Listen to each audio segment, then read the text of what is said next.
Okay, so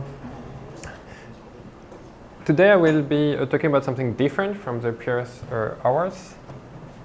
I'll talk about this topic, holomorphic flush theory and DT theory and DT invariance, which is the title of the paper I put on the archive a few years ago.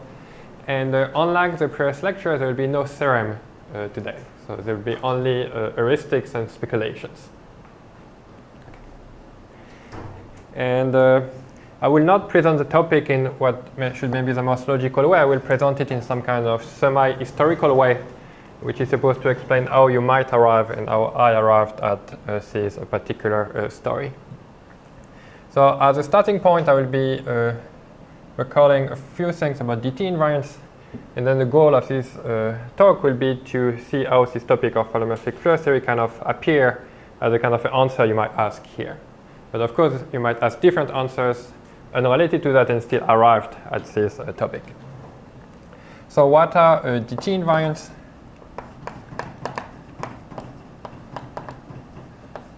So DT is for Donas and Thomas. And it's supposed to be about counts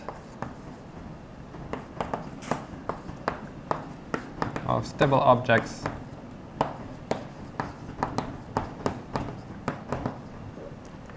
in some CY3 triangulated category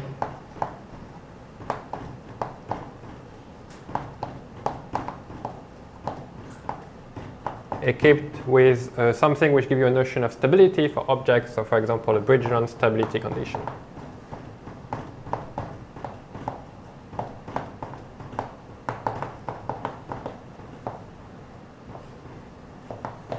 So this thing is a possible like categorical starting point, but if you care about geometric examples, you should think of X, Calabi-Yau threefold. So if I denote this category by C, then if you have a Calabi-Yau threefold, you might want to take C to be the derived category of current shifts on X. If you view X like as a complex or algebraic variety, or if you have you view X as a symplectic manifold, you might want to take C to be the Fukaya category of X. And both of these categories are supposed to be examples of triangulated categories which have this property of being Calabi-Yau 3 because the geometry is Calabi-Yau threefold. And in each case, what kind of thing is expected to produce you a stability condition? So here you expect to get stability from some kind of Kähler moduli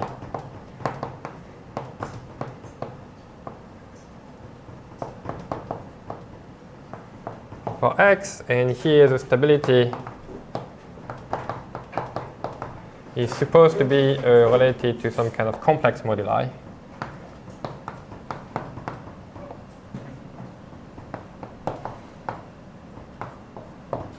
Okay, so the general picture is that if you care about like the B model category, then stability should be related to the moduli space of parameters of the A model.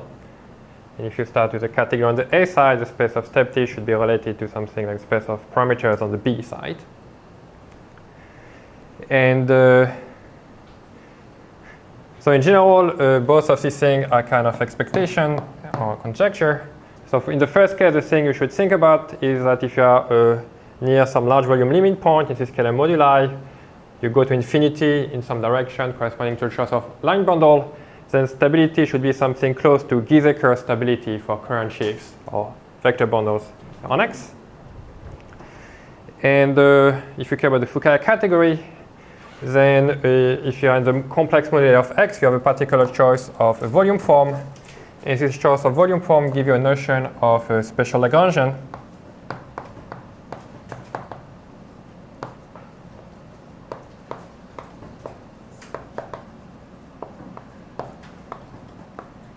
So Lagrangian which are calibrated with respect to this volume form omega, and you expect these special Lagrangians to be roughly the stable object for the would-be stability corresponding to this form omega.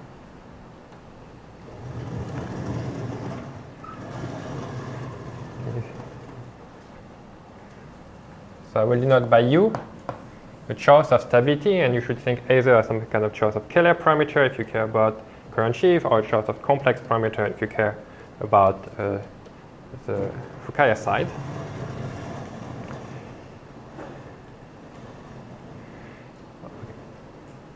And so what is special about this Calabi-Yau 3 situation?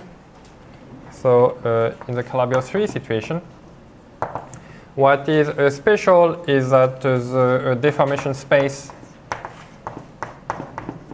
of objects in this category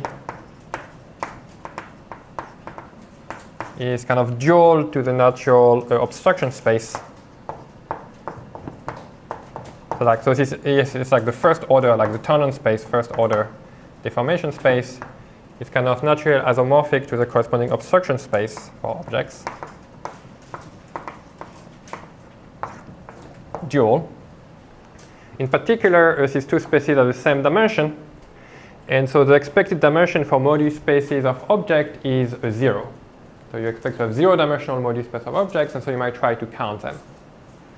And this property, if you're on the sheaf side, for example, the tangent space, first order deformation of a current sheaf E is controlled by this X group, X1 EE, and the obstruction is controlled by X2 EE. And then this isomorphism is exactly third duality if you're a Calabi-Yau of dimension 3. This thing is just third duality.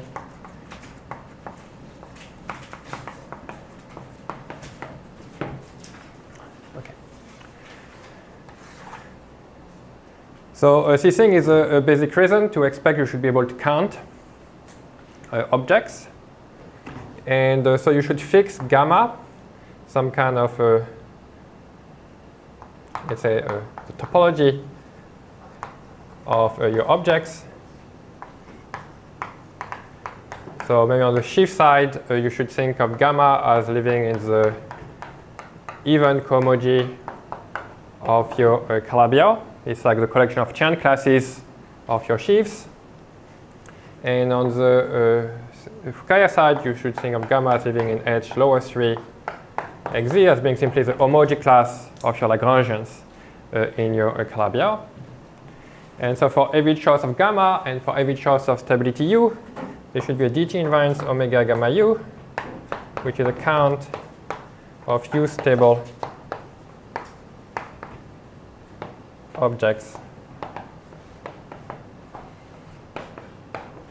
of class gamma. And this thing should be an integer. And this thing as a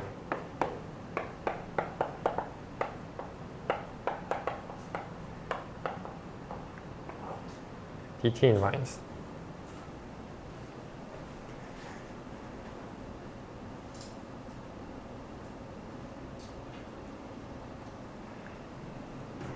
And of course, something I should have mentioned. So this is kind of two kind of counting problems. This is two kind of counting problem I changed by a mirror symmetry. So if you care about sheaves on one Calabi-Yau 3 fold, it will be related to Lagrangian or special Lagrangians on the mirror Calabi-Yau 3 and vice versa. So is this correspondence that you would have omega gamma u expected to be equal to omega gamma prime u prime, where like gamma corresponds to gamma prime and u corresponds to that's right. So under mirror symmetry, exactly these two groups are kind of exchanged for the Calabi-Yau in its mirror. And this kind of Keller moduli and complex moduli are exactly the parameters that are supposed to be exchanged under mirror symmetry. So I did. Mirror symmetry is supposed to be compatible with the data of all these numbers. And is it even expected isomorphism of moduli spaces? Yeah, so I mean, essentially, homological mirror symmetry tell you the category should be the same. Yep. So I guess the refined symmetry has the corresponding stability on it should be the same. Yep. And then the moduli spaces should be the same, and this number should be the same. Everything the same.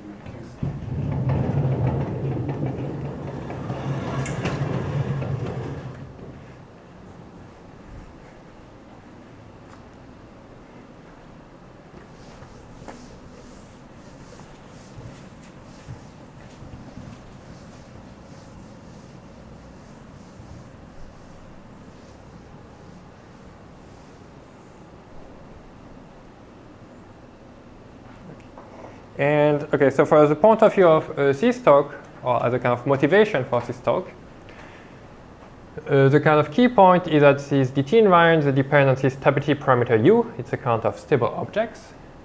And so you might wonder, how does this count change when u is changing? So what happens when you move inside the stability parameter?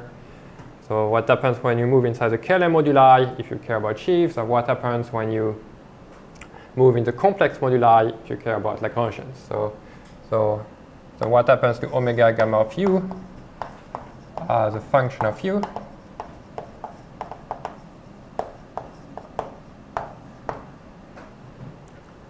So I will note by B for this talk what is supposed to be roughly the KLM moduli of the complex moduli, which is a kind of space of the u parameters. And the picture you should have in mind is that in this space there is a chamber and wall structure. So there are various walls of real codimension 1, such that if you look at this invariant omega gamma of u inside one of these chambers, if u remains inside one of these chambers, then this integer remains constant. So the integer is kind of constant in each of these chambers. But when you go from one chamber to another one, this integer can jump in a discrete way. You go from one integer to another integer. So there is some wall crossing phenomenon.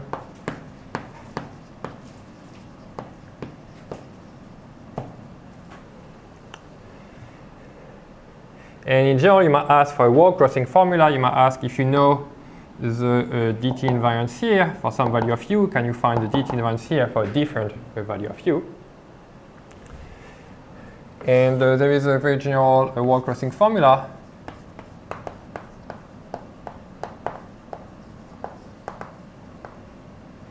which has been formulated or proved in slightly different forms, in slightly different contexts. So this is the work of Joyce Song.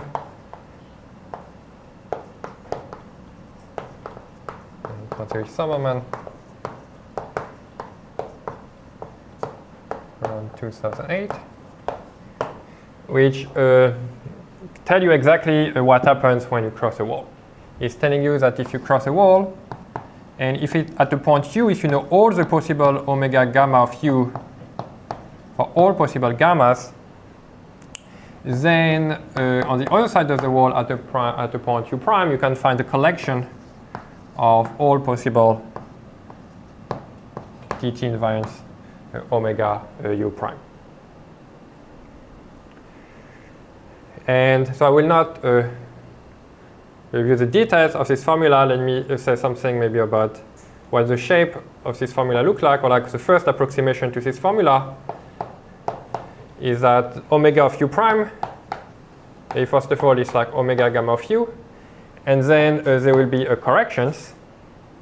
So what happens when you cross a wall? You have some, you can have an object which, for example, is stable here, and then when you cross the wall, it becomes unstable.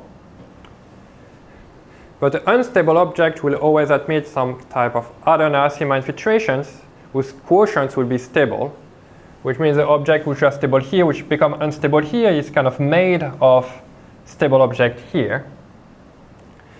And so there will be some contributions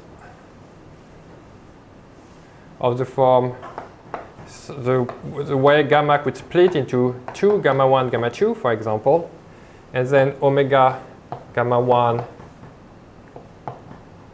omega gamma 2. And the simplest terms in this formula are controlled by by the Euler pairing of the category. So let me denote by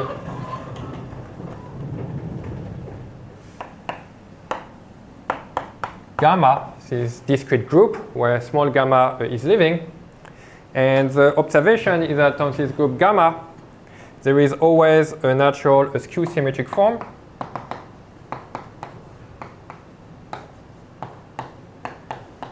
Which is the Euler form,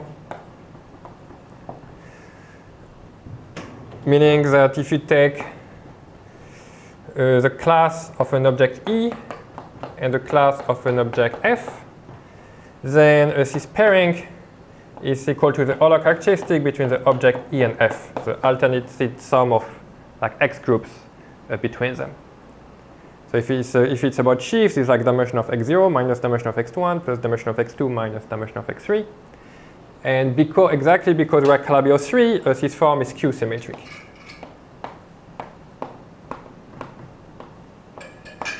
By CR duality and the Calabi-Yau 3 condition. So essentially the kind of algebra of this wall crossing formula is controlled by this lattice gamma equipped with this skew-symmetric form.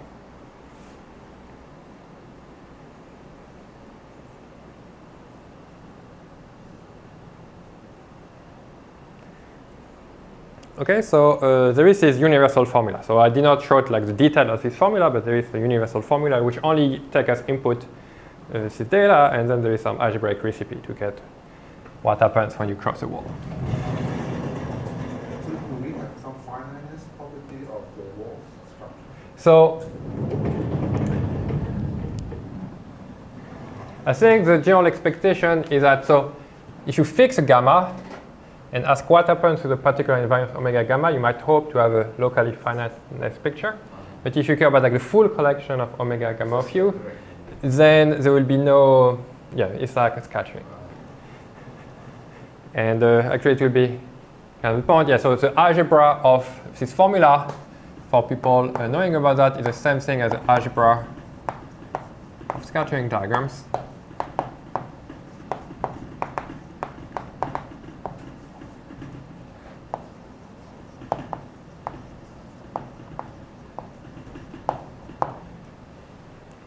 So if we replace omega by a vector space, how is that formula looking?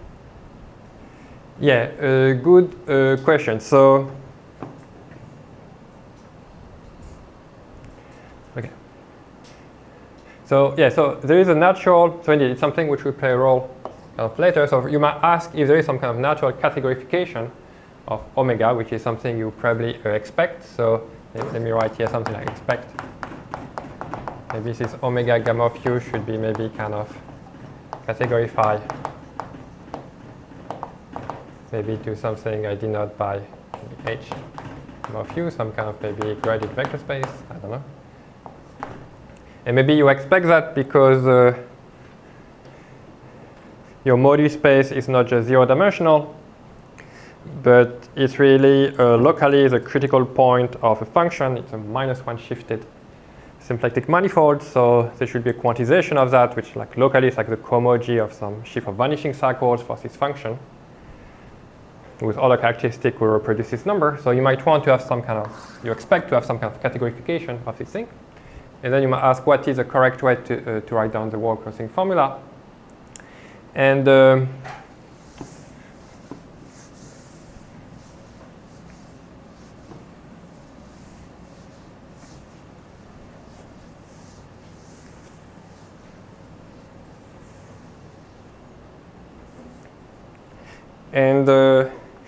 I don't know how to write it in this form. I think I will know how to write it in a more complicated form. So there will be, there is some kind of categorified statement which appear in the work of like Ben Davison and Meinhardt, which I guess gives this kind of formula. And the point is that there should be some kind of big vector space. There should be some kind of infinite dimensional vector space, which is like independent of the stability conditions. So it's like some kind of cohomology of the, okay, yes, with some very rough statements, some kind of, okay. So this thing is like the stack of all possible objects of class gamma without any stability. So this thing is like a big Artin stack. And you look at, and this thing is like -1 shifted symplectic, so it's a natural sheaf of vanishing cycles, and you take cohomology of that. So because it's Artin stack already, each of these spaces is infinite dimensional, but you take a big sum. But this thing is like independent of the stability. And now the general picture is that if you have a stability condition, there's this Harder-Narasimhan property, meaning that any kind of object is kind of made of stable object. This thing should translate into this fact that this thing, if you pick a stability, should be like expressed in terms of Morley spaces of stable objects. And so there will be some kind of, like a schematic formula. Okay, so we want a categorical statement, so some kind of P.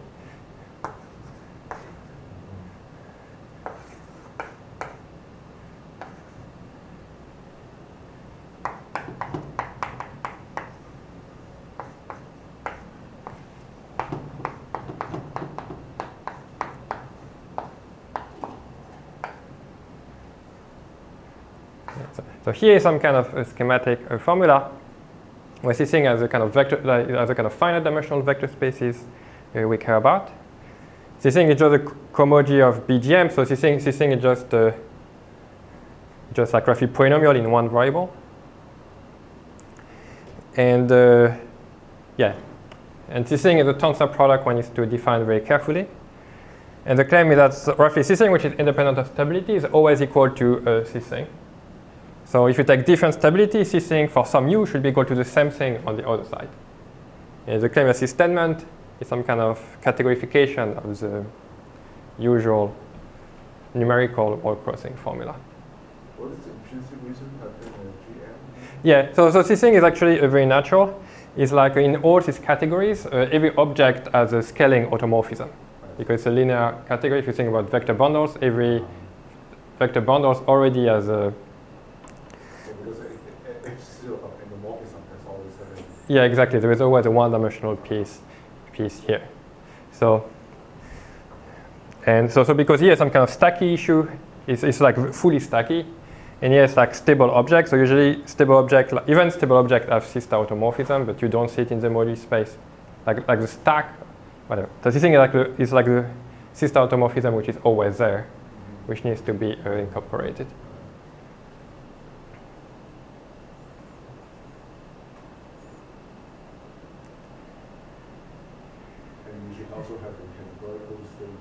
Sorry? What should expect categorical statement? So this thing is a thing I will be very, okay. Yeah, then you might ask, is a categorical statement? Yeah. because after all, if I say this thing is -1 shifted is some kind of space with a function.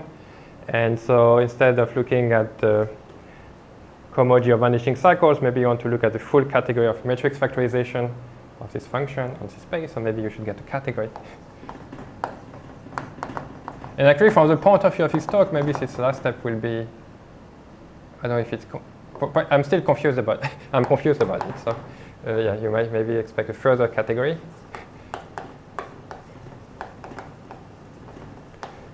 And then I think it's fair to say the analog of this statement, I think is not written anywhere, as far as I know. I don't know the analog of this statement. And I guess it's fair to say I also don't know a kind of non-trivial example where I would know what happened. But if you do, I would be very happy if you tell me. Okay, so there is this story involving DT invariance and this complicated wall crossing story. And it has been recognized early on, so already since the day of this wall crossing formula, that this wall crossing story is kind of analogous to a much simpler wall crossing story, which in some language is related to Picard-Lefschetz formula or Logismog model or usual 2D mirror symmetry. And so now we'll say something about this simpler story, which is supposed to be analogous to this story. And then the kind of question you might ask is, can you make this analogy more than an analogy? Can you really realize this story as really some particular case of the simpler, well-known story? It's like one way you could ask the question. And maybe, so before going to the simpler story, let me make a comment, which is some kind of physics comment about this story. So what is omega gamma of u from a physics perspective? So you have X, your Calabi-Yau threefold. And you consider type 2 string theory, which live in a 10-dimensional spacetime on R4 times X. So here you will get some 4-dimensional theory, which is like A-2 supersymmetric, so you get some four-dimensional theory. And then this omega gamma of u in some physics language are the BPS states. These are counts of BPS states of this 4D series. So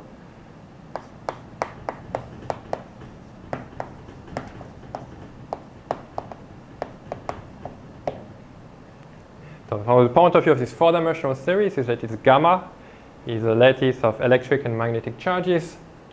U is some kind of parameter of your theory. And then omega gamma of u is saying how many particles of this given electric and magnetic charges do you have when the theory of parameters equal to u? Can I ask a question? Yes, sure. So we just start with this Gaussian free category. Yes. And you look at the space of stability conditions. Yes. And by looking at the family, is the last structure really well defined? In this generality. So you mean like It's just a CY free category. yes. And So then we just look at stability conditions. yeah. So for example, we don't know if this space is non-empty, for example. Well, I'll just say, But yeah. let's say you But have a sequence. Yeah, that's like, is there a kind of definition of what it means in categorical term to go to a large structure, large volume Yeah. limit? And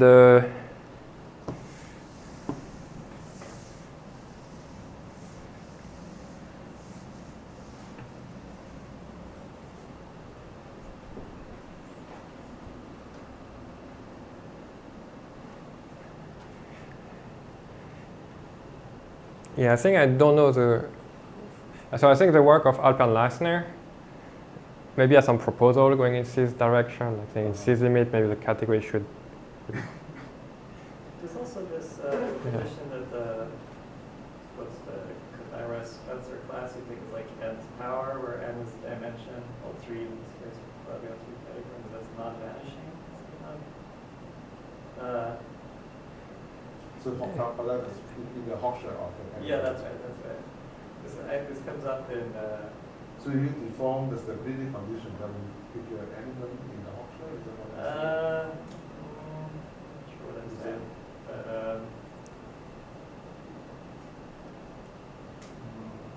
maybe, this is if you have an actual family of categories, I guess. Well, you have only one category.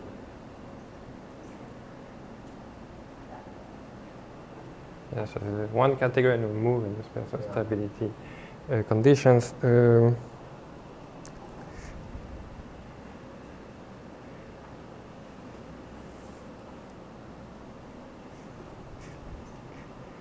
Yeah, I mean, definitely. I mean, I can try to say something like as part of the stability data, there is a central charge that I did not review, and like in the symplectic size, the central charge is expected to be related to the periods, and so you might impose on this central charge whatever condition you might impose on the usual periods. Like so here, if you are looking at the Foucault category, you move the complex moduli, then near this large complex structure limit, the period should decompose as reviewed in Michel's talk into. But you have to make the other category. Sorry? But you're reversing A and B side. Right? Yeah, that's also, I'm just saying like you can just impose some numerical condition on the central charge which define your stability condition as a kind of, but probably it's not enough because Z is only some numerical thing. So I guess the short answer is like. You're looking at complex module, right? Which is the stability condition for the Foucault category. Yes. But the central charge is defined on H odd. I see. So definitely maybe when you move in your space, your central charge move in some way, and certainly you might impose a condition that your central charge has a kind of behavior that you expect from the periods, for example. But I don't know if it's enough or if it's a reasonable notion. Or probably not, because probably But you see the thing is central charge, when we get thing on the gamma, we do not have the Hodgkin composition there. Yeah, that's also, which is why I say it's only numerical. So maybe you want to say something more on the category, which, and I don't know the proper answer yet.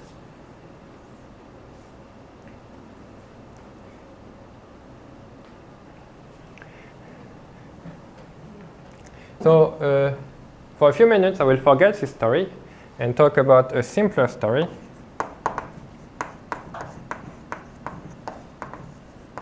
But the point of this simpler story is that it also involves some word crossing story. So also with word crossing.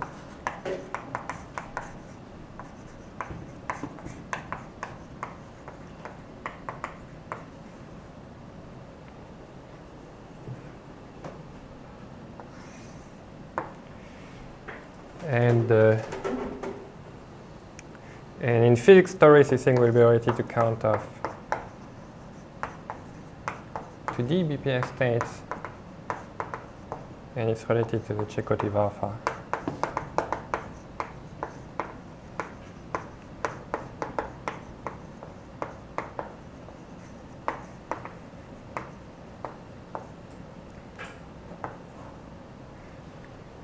And okay, so there are several mathematical incarnations of this two-dimensional series, but the one which is the most relevant for us is just essentially a Landau-Ginzburg model for x. Okay, so now the x is unrelated to anything I did before. So let me I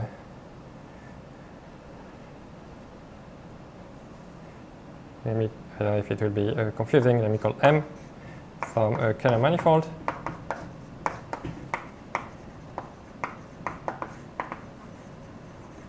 And W some holomorphic function.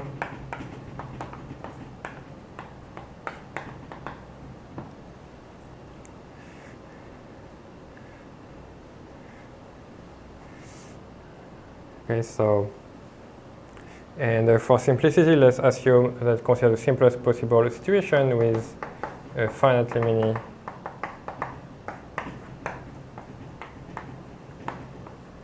non-degenerate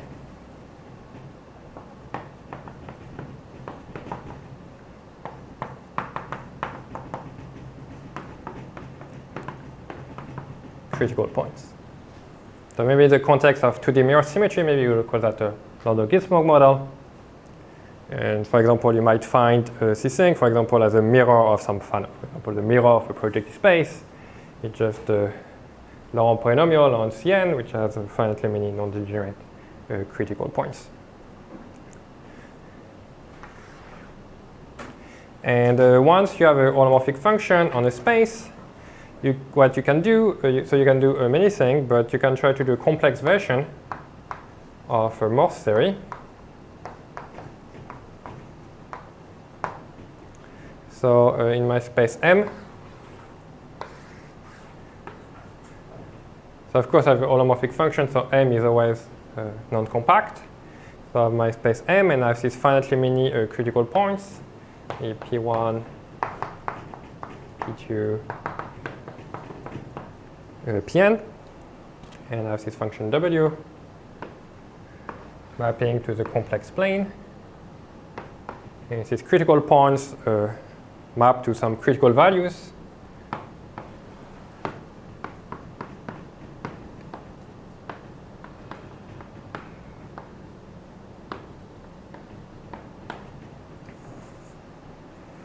And in usual Morse theory, you will have a real function, a C-infinity function, and you will try to count gradient flow lines going from one critical point to another.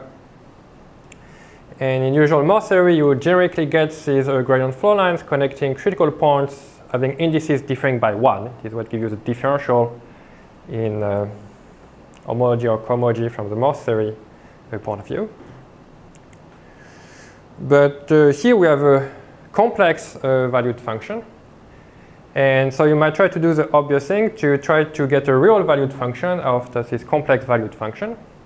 And one way to do that is to take the real part of a W. Or you could also take the imaginary part or any linear combination of the real and imaginary part. So for every zeta, I think I will denote by zeta some complex number of absolute of norm 1. So it's just a phase. So for every phase, I can consider the real part of W over zeta. This thing is just a usual function. And you could try to do Morse theory for this real function. But because the function W is holomorphic, you can check that all the critical points, so they are all critical points of these real functions, and they all have the same index with same index like capital N, if capital N is a complex dimension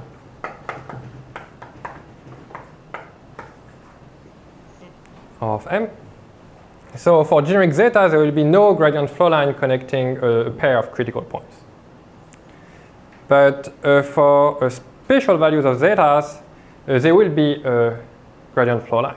Okay, so the picture is that for generic zeta, if you look at what the gradient flow line look like, they will look like maybe something which on one side may be asymptotic to a critical point, but on the other side it will just go to infinity. But for particular values of zeta, there will be, for example, if you move that around, maybe at some point you will get some interesting gradient flow line connecting two critical points. And if you ask when does it happen, it happens exactly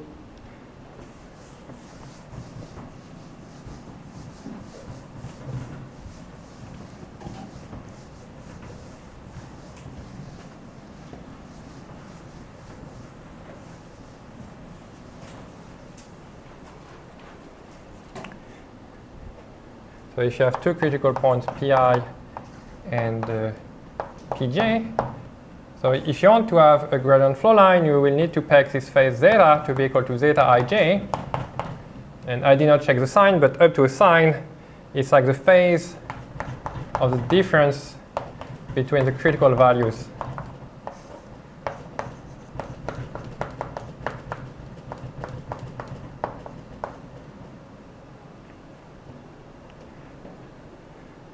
One way to understand that, so there is something very general and well known about looking at the gradient flow line of the real part of a holomorphic function, is that they are the same thing as flows. So with respect to the Kähler structure, they are flows of the Hamiltonian vector field for the Hamiltonian function given by the imaginary part of this function, meaning that the imaginary part of this function is constant along the gradient flow line, which means the projection of this gradient flow line are always straight line in the W plane. And so clearly, if you want to have something connecting two critical points, you want this direction to agree with the direction of this line segment corresponding to two critical values, which is exactly this condition. Okay. So you can tune zeta to this particular value, and then you expect to have a finitely many gradient flow line, and you can try to define a number, mu ij, which is this count of like gradient flow lines of this function, real part of W divided by zeta ij.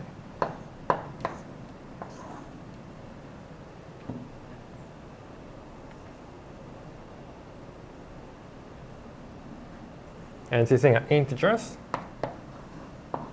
And in the analogy I will mention with dt invariance, these numbers are the analog of the dt invariance. So this thing are counting much. Yeah, that's a gradient flow line and joining pi and pj.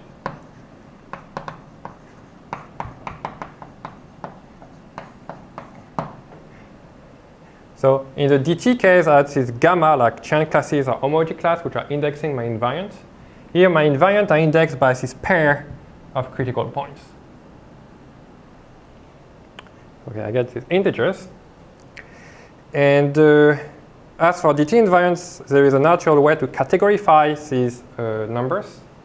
So there is a categorification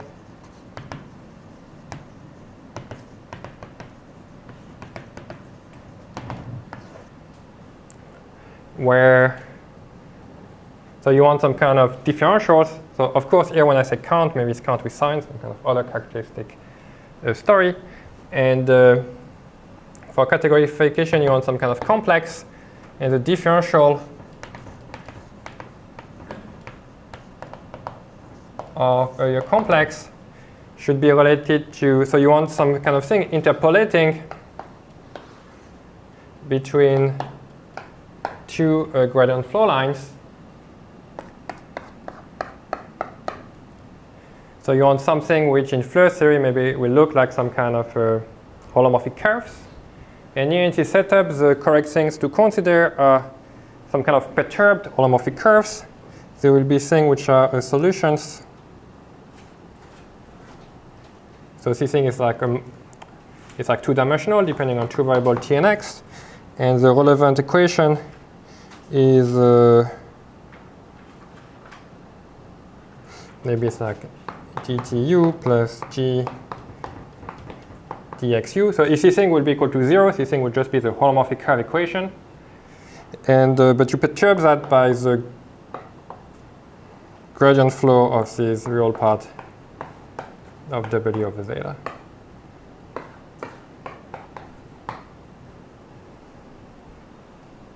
So I think this equation has many names. Like I think it's the work of being one and collaborators on FGRW. Maybe they call that the Wheaton equation. Physicists call that the zeta instant. Some physicists call that the zeta instanton equation.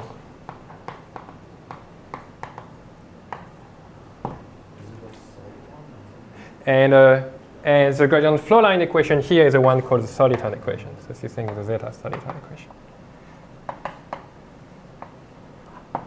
Okay. And so this name is because, okay, if you have M with W, there is a corresponding two-dimensional physical theory, which is a sigma model, so some theory of maps from the two-dimensional Wachi to your M. And this thing will be count of two-dimensional BPS states, so they're really like particles, which live at a given point in space, but which propagate in time. Whereas these things, they are like instantons. They are something which happen, which are localized both in space and time. They only happen at one instant. Which is, yeah.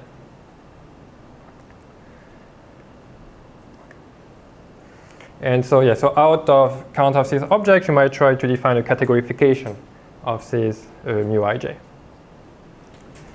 And, okay, so these things are the kind of basic structures you have. If you do complex Morse theory, if you try to do a version of counting gradient flow lines, maybe this thing is the most natural thing you might come up with. And there are actually some kind of much more structure. If you have some kind of M with W, you might want to attach to it a full category. It's Fukaya-Seidel category.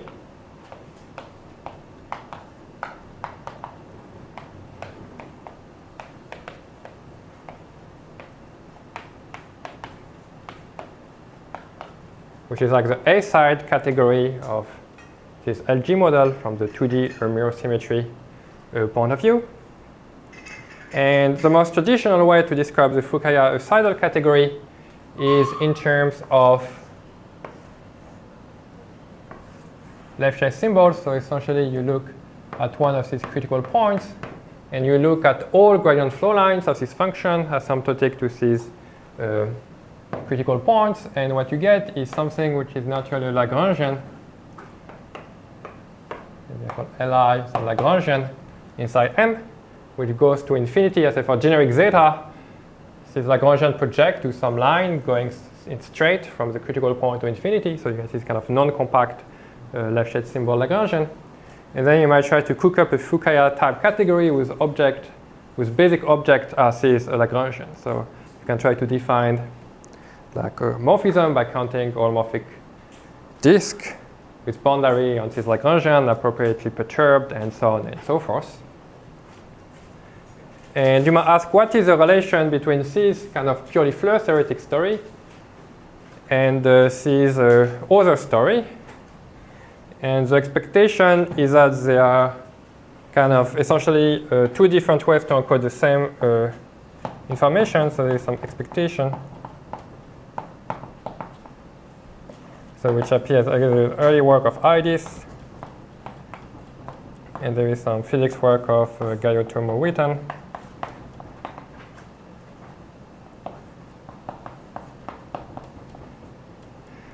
And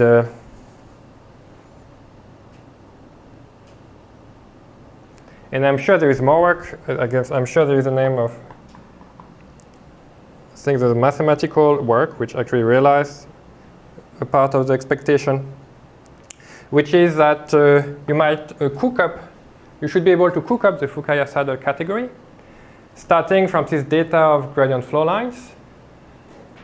This kind of solution of this equation where you don't only count this thing, but like as in flow theory, you want to count like any maybe polygon with boundaries as these various flow lines. If you consider all this numerical data, out of this data, you should be able to reconstruct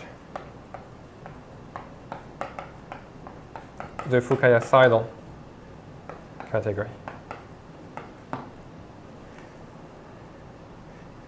So if you want, this thing should be another way to think about the Fukaya-Saddle category. And why is it good for our later purpose is that in a few minutes, probably after the break, we'll try to view this picture when M is infinite dimensional. And when M is infinite dimensional, this left-hand symbol will themselves be infinite dimensional. It's probably unclear how to make a theory of infinite dimensional Lagrangian inside some infinite dimensional vector space.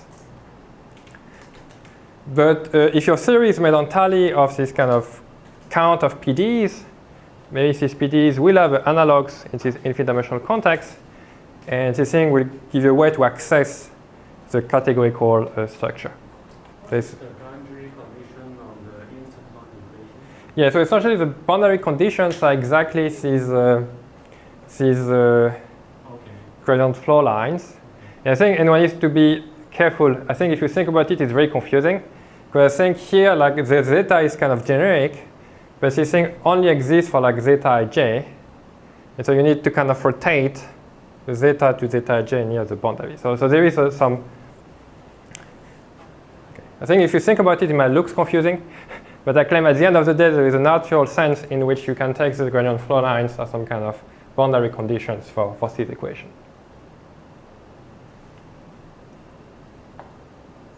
And yeah, I guess the early work where it's explained it is a paper by Idis, which is a mathematical paper which explains that. And of course, I should say that, so this equation is actually extremely natural. I mean, these two equations are extremely natural. As in usual flow theory, you might think of the usual holomorphic curve equation as coming from doing Morse theory in the space of paths for some kind of action functional. These two equations are just the critical point and gradient flow line equation for perturb action functional by essentially just by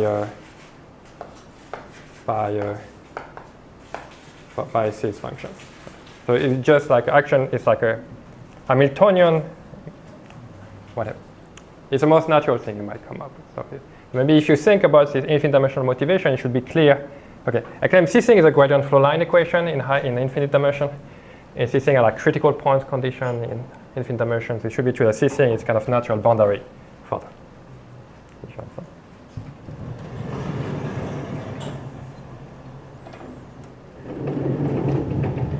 Okay. So we have this story. And of course, I should mention, so of course this Fukaya-Saddle category is something which is extremely familiar for people doing 2D mirror symmetry. So for example, if this Landau-Ginsburg model is a mirror to some Fano, this category is supposed to be the derived category of current sheaves on the Fano. And this number mu ij are also supposed to be familiar. They are supposed to be coefficients in the Stokes matrices of the quantum differential equations for your Fano manifold.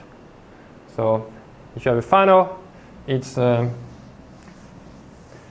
quantum differential equation. It's a differential equation on P1 with an irregular singularity at infinity. And associated to this irregular singularity, there is some Stokes phenomenon of the corresponding sections, which is controlled by some Stokes matrices. And through homological mirror symmetries, these mu ij are essentially the coefficients of these Stokes constants. Of Stokes matrices. So finally, let me say something about why is the wall crossing here. So if you fix M and W, you get these collections of integer mu ij.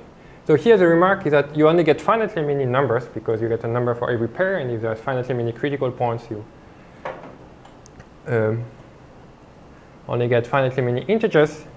So you might get a word crossing story if you try to vary. Let me say, for example, like MW, but maybe the most concrete thing to think about is just vary the holomorphic function W. So for example, if concretely W is maybe just some kind of Laurent polynomial on Cn, or C star to the n, you might just vary the coefficient of W and see what happens to this number when you do that. And again, there will be a word crossing story.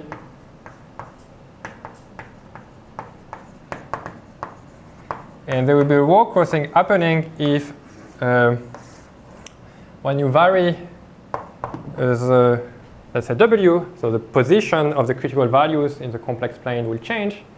And there will be some kind of special situations if you have 3 critical values which are on a line.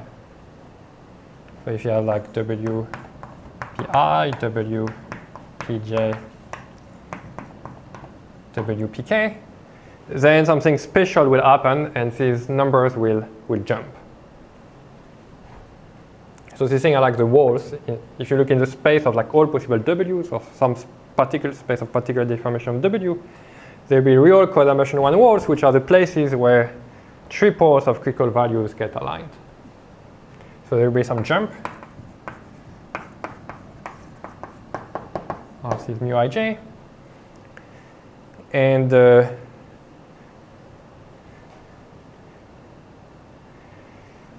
the simplest looking formula is like mu ij prime is like mu ij, like the kind of shape of the formula is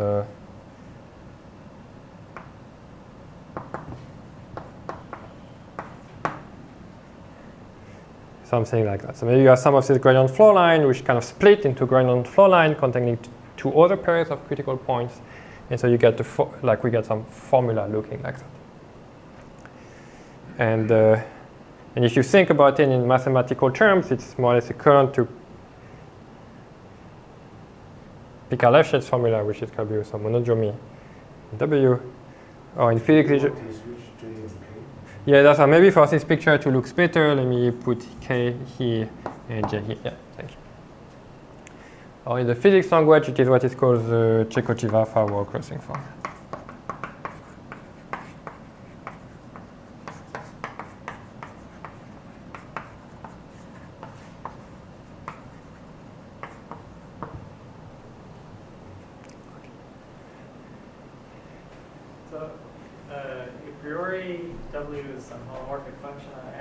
Yes. And a priori, you can pick any variation of such homomorphic functions, or yeah. So probably I still want to have like generically this kind of property to have like this non-degeneracy condition on the critical points.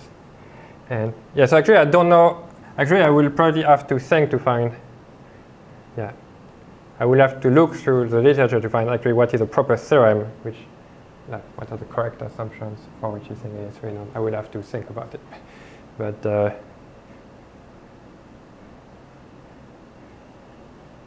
yeah, so probably for example, because M is non-compact, maybe you need to be careful what do you really mean by perturbic W. Maybe you don't want to like mess up too much with what happens at infinity.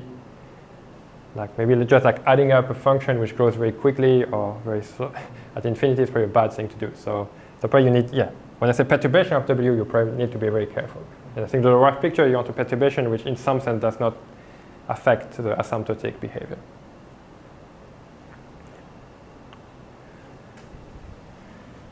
Okay. So now I arrive at the point where you can ask these questions. So there is this word crossing story in DT theory. Can I ask a question? Yes. So in this question, the W is function to C. Yeah. Because you can do something to C star that will be also covered. If your target is not C, it's C star. Yes. So it's very simple then to get you can take W you also cover, right? Yeah, that's so right. what if the target is in unit curve? Do you have something similar? W is a function to Yeah, that's I mean, maybe you can just. Okay, I need to be. I mean, maybe you can just still go to the universal. whether the modularity can be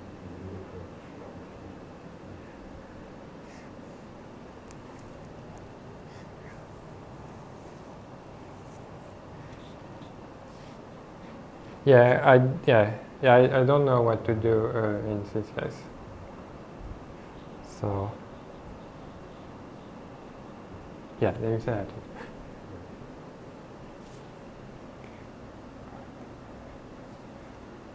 All right, so this story is a word crossing story, which is much simpler. And so one way it is much simpler, there's just like finitely many invariants, and this formula is algebraically much simpler. And in the physics language, it's also much simpler in the sense this thing has to do with a two-dimensional theory, whereas the DT story has to do with a four-dimensional theory. But still, they're kind of analogous. And actually, you can really make it more precise in the sense that you can write some word crossing formula which depend on some kind of arbitrary algebraic input given under the form of a Lie algebra. So for any, maybe G, some Lie algebra with some property that I will not try to describe, you can write like some algebraic like word crossing formula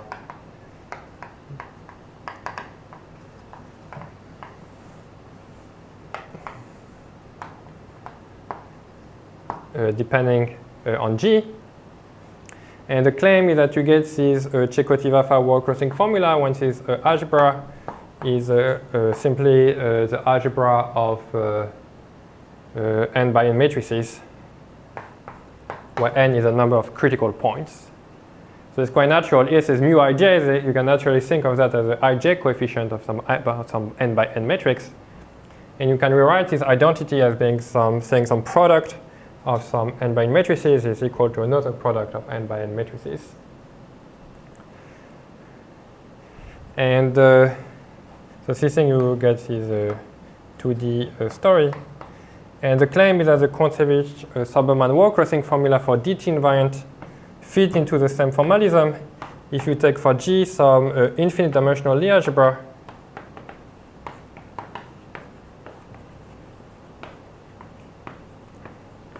of, okay, let me try to say something, holomorphic vector fields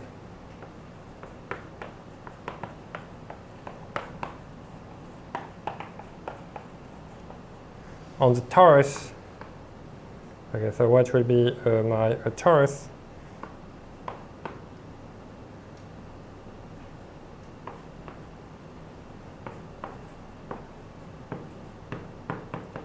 So the torus with character length is gamma. So if gamma has some rank R, this thing is just C star to the R. And because gamma has this natural skew symmetric form, this torus is C star to the R as a natural Poisson structure. You can think of that as being a Poisson bracket on this torus. And you want the holomorphic vector fields to preserving.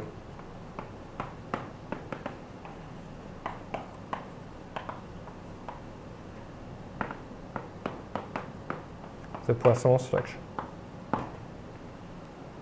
So if you know about scattering diagrams in the context of mirror symmetry, you are trying essentially to glue some tori, C star to the n.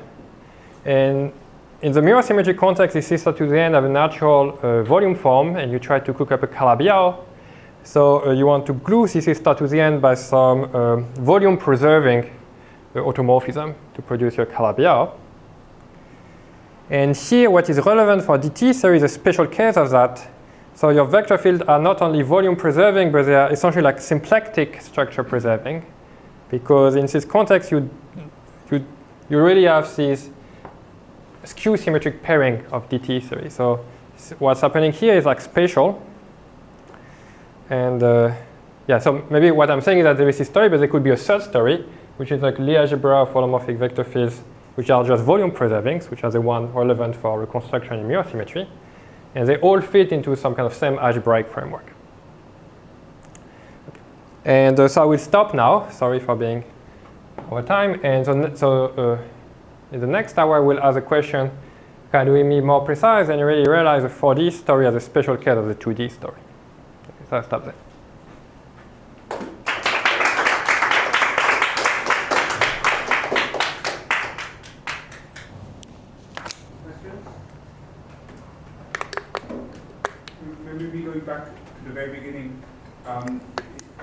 moduli spaces of Lagrangians we have very little knowledge of, except like physics papers. Yeah, that's right. So maybe you should have made a comment which is made. So the expectation that a choice of complex structure determines a stability condition on the Foucault category in general is conjectural. And it's related to the fact that maybe you expect the stable object to be special Lagrangians. And if you really want to cook up a Spurigeon stability condition, you need to prove some kind of Harder-Narasimhan property. Any objects can be made of stable objects. With geometrically translate into this question, can you make any Lagrangians out of some kind of special Lagrangian? Yep.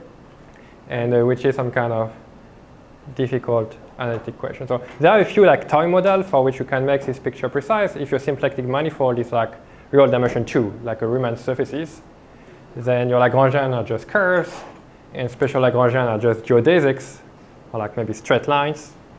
And in this case, there are statements in which you can make this picture precise, but in general, it's difficult, and it's not known. Yeah.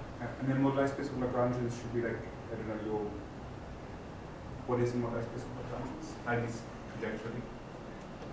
Like, you vary the, I don't know, what is it? I don't know, I mean, it's like moduli space of special Lagrangians. Yep. And so, I mean, so by general, so there is some general theory of deformation of special Lagrangians. If you have L, the tangent space to the moduli space of special Lagrangian is like H1 of L. So you expect maybe this into the dimension. And here the Calabi-Yau 3 property is related to the fact that the obstruction is related to H2 of L. And then by Poincare duality for this threefold, this thing is dual to the other. So this thing is the obstruction space for your tangent space. So like virtually your moduli space should be 0-dimensional. So the obstruction is as big as the deformation. But in practice, it depends. So it depends what type of Lagrangian you are. Yeah, exactly.